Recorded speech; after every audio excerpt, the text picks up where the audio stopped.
If you're stuck using those same old basic chords for blues, then this video will transform the way you play. We're going to look at 5 levels of blues rhythm and turn you into a master, adding movement and harmony, fills and trills. So let's start with level 1, the chop. So you probably know this one already. It's just the classic pattern where we take our A chord here, for example, but play it as a power chord with fingers 1 and 2 on the 5th fret of the low E and 7th fret of the A string, and get a shuffle kind of rhythm going. Like that. And then what we can do is come up 2 frets on this A string with our little finger, which adds a 6th to the chord. Now what we want to do is come on and off of this note on every other strong beat, so on beats 2 and 4 like this, 1 and 2 and 3 and 4. And then what we can do is go up 1 more fret on that A string. It's a bit of a stretch up to the 10th, but this brings in a 7th to the chord, and then we can alternate between going to the 9th and going up to the 10th, and we get this.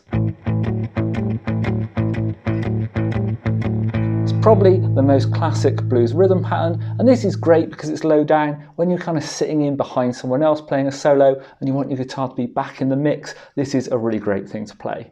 Then of course when we go up to the 4 chord, in this case it would be a D, we can either just come up here or we can move up to the A and D strings together, play exactly the same thing, and then up 2 more frets, and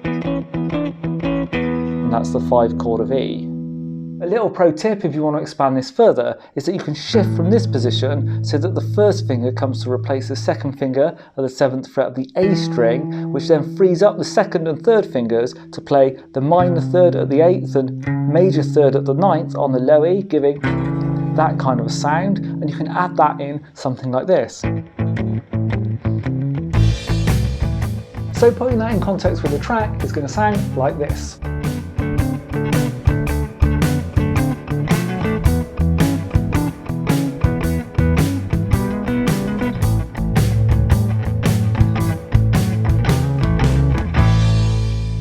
So this is great if you want to sit right back, but what if you want your rhythm playing to stand out a bit more? Then you need level 2, the classic 1-4 pattern. For this one, think of an A7 chord like this, just a normal E-shaped bar chord with the little finger removed, but we only want the notes on the D, G and B strings. So what we're going to do is make a little bar with our first finger at the 5th fret just on those 3 strings, and then hammer on at the 6th fret only on the G string with our second finger. Now this little hammer-on creates a minor to major movement, which is really important for blues. So that's the 1 part of our pattern because all those notes come from our 1 chord of A7. But then for the 4 part, we're going to come up to the 7th fret and bar those same 3 strings with our 3rd finger, which gives us a D triad, which is like the 4 chord of A7. So we've got 1 up to the 4. And then what we can do is alternate between those 2 and create little patterns like this.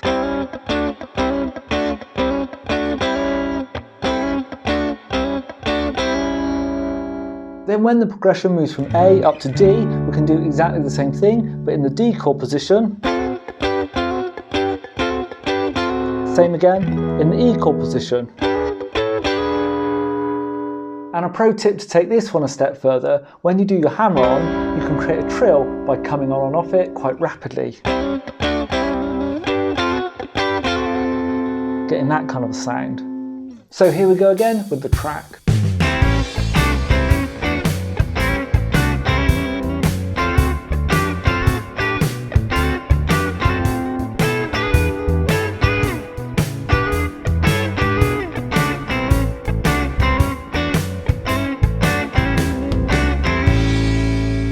So far this is all pretty basic in terms of harmony, but what if we want some more sophisticated sounds? Well, for level 3, let's look at some sliding triads that will deliver the goods. So the chord shape we'll be using looks like this. It's really the same pattern as you'd normally see down here for a D7, but we're starting here at the 7th fret on the D string. So we've got 7 on the D, 6 on the G, and 7 on the B. And just think about how these notes fit around our A chord. So with the A bar chord, we've already got 7 on the D and 6 on the G, and then we're adding on that 7 on the B. So these 3 notes together really spell out an F sharp minor triad, which when played over an A chord gives an A6 type sound. So that's the basic chord, but then we can shift that all down 2 frets, which gives an E minor triad, which when played over an A chord gives an A9 type sound. So we're really getting into some quite complex extended harmony and superimposed chords type ideas here, but it's actually really simple to play. So then what we can do is slide between these two chords and create sounds like this. Pretty cool, yeah? The other thing we can do is come down chromatically. So I'm just moving that whole chord shape down one fret at a time, and really we don't really need to analyse what this is in the middle, it's just a chromatic passing chord. But really creates a cool sound. Then just like before, when we come up to the D chord, we can do exactly the same around that chord. Same on the E.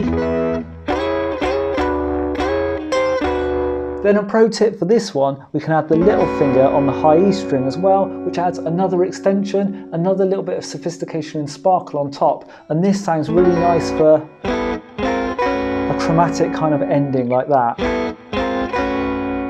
So now see how I blend these triads with the 1/4 pattern we learned earlier, and things really start to step up a gear.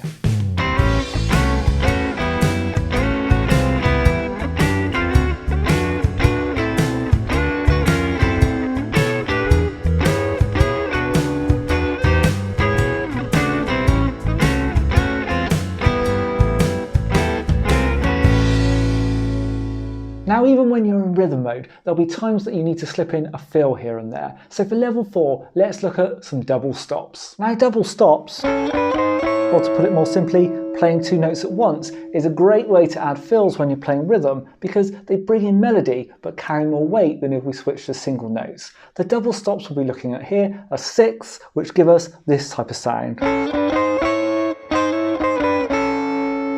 Now this is relatively straightforward to do, so think about our A bar chord, and the notes we want from this are the G string and high E. So let's bring those out, 6 on the G, 5 on the high E. Now strum those together, just making sure the B string in the middle is being muted by the finger that plays the G string.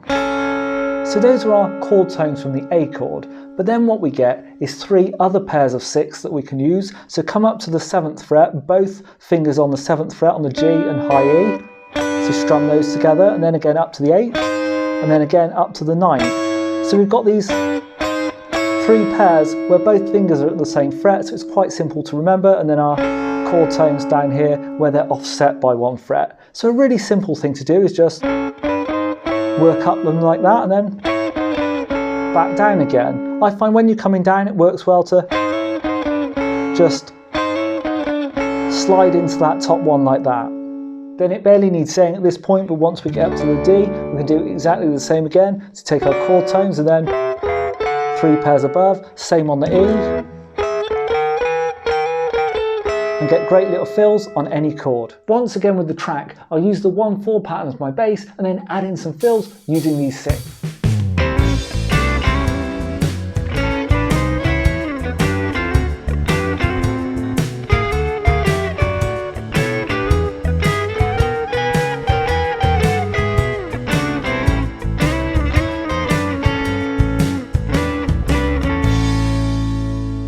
So now we've built up quite a bit of vocabulary from sitting back on the lower strings to upfront fills at the top. So for level 5, let's combine it all together and see how it's a bit like playing a lead solo but with rhythm.